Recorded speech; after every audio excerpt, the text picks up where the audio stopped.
And let's take a look at finding the greatest common factor here. We are going to first off realize that there are two negatives. Like both of these terms are negative, and so we're going to want to divide both of them by that negative. Essentially, we're going to factor the negative out.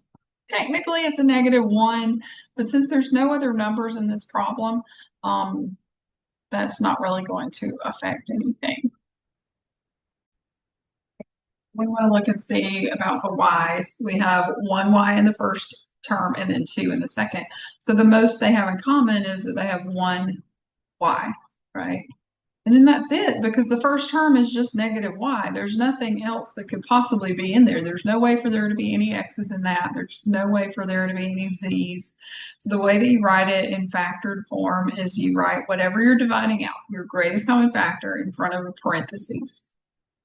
And think about negative divided by negative is positive. So we know this is going to be a positive. And then y divided by y, well, anything divided by itself is equal to 1. So +1 is what we have left. Y divided by y is 1, just like 3 divided by 3 is 1.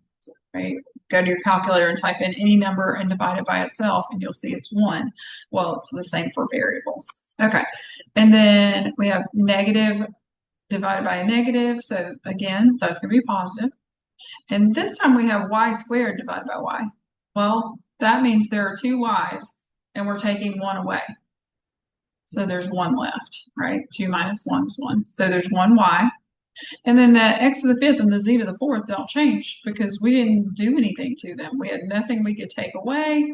And so that's that, right? That's the factored form for this expression.